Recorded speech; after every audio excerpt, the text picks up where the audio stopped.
네, 국민의힘에서 통일교 관련해서 특검 요구를 정쟁 유발을 위한 정치 공세로 계속하고 있는 중입니다. 지금 관련자에 대한 입건과 출국 금지 등 경찰의 신속하고 강력한 수사가 이미 진행되고 있는 상황에서 특검 요구는 일고의 가치가 없는 억지 주장이자 자신들의 헌정질서 문란, 즉 윤석열 내란 수사와 김건희 국정농단 수사에 대한 물타기 주장에 불과합니다. 특히 이준석 개혁신당 대표와 한동훈 전 국민의힘 비대위원장 두 분이 유달리 이 사안에 대해서 기다렸다는 듯 별도 특검을 주장하는 등 물타기 중이라서 눈에 띕니다.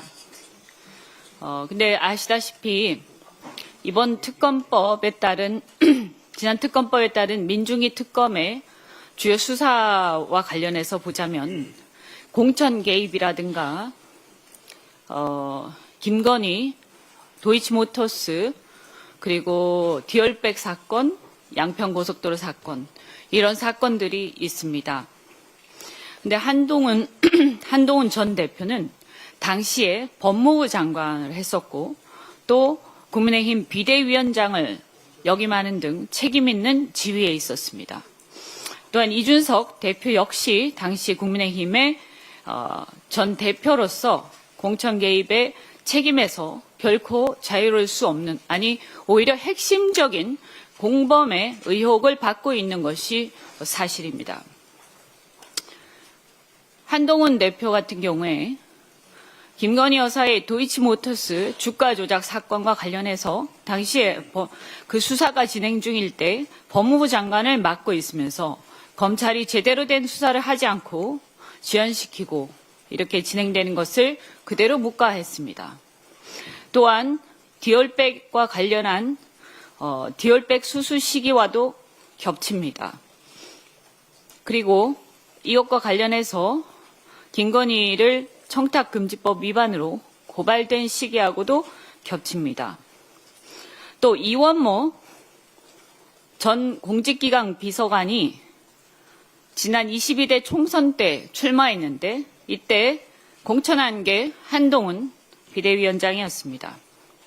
이원모 전 비서관은 아시다시피 김건희 여사의 공천 개입 의혹을 받고 있는데요. 이원모의 부인 신 씨는 민간인 신분으로 대통령 전용기 탑승 논란을 일으킨 사람입니다. 또 김태우 강서구청장 유죄 확정을 받고 구청장직을 상실한 다음에 다시 출마하는 코미디를 연출했는데 최근 윤석열의 공천 개입이 명백한 녹취가 나왔습니다.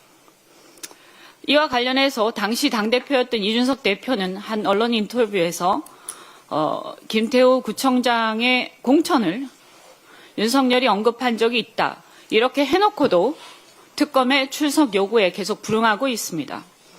한동훈 전 대표 역시 김상민 전 부장검사 공천과 관련해서 언론 인터뷰를 해놓고도 막상 특검의 출석 요구에는 3차례 불응한 뒤 출석 요구서를 고의로 미수령하는 등 윤석열과 비슷한 버티기 작전에 돌입한 걸로 보입니다.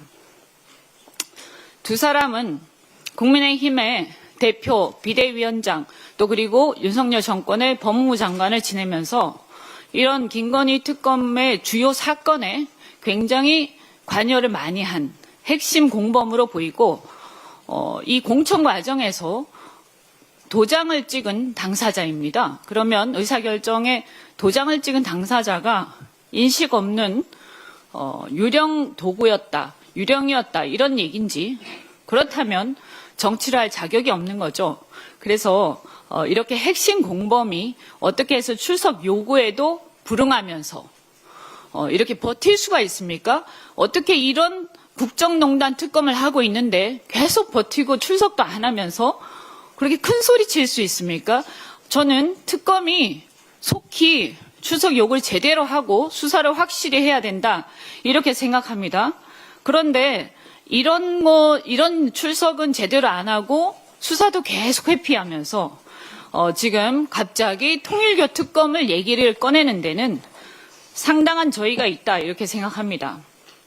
두 사람을 비롯해서 국민의힘 관계자들 이렇게 내란 특검을 물타기, 내란 특검 또 국정농단 수사 물타기 하지 말고 제대로 특검에 출석해서 법적 정치적 책임을 다하시기 바랍니다.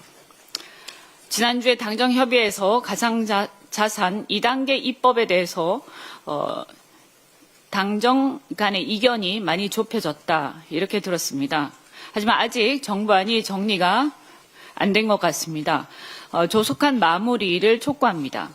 미국의 경우에 이미 지니어스법이 발효돼서 현재 시행령 감독규칙 등을 마련 중이며 이르면 내년 하반기부터 공식 적용될 것으로 예상됩니다.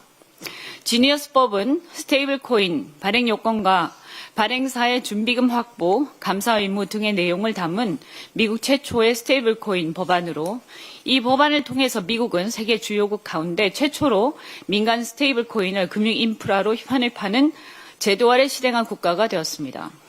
이게 본격 시행되면 모든 신용거래나 모든 가상공간, 온라인 공간에서의 거래는 달러 기반 스테이블 코인으로 잠식될 가능성이 높습니다. 그렇게 되면 온라인을 기점으로 원화의 통화 주권 자체가 무너질 우려가 있습니다. 그러나 이걸 잘 기회로 활용하면 K컬처라든가 온라인상에서의 한국의 영향력이 큰 부문을 중심으로 해서 원화 기반 스테이블 코인의 거래가 상당한 지분을 차지할 수 있는 계기가 될 수도 있습니다.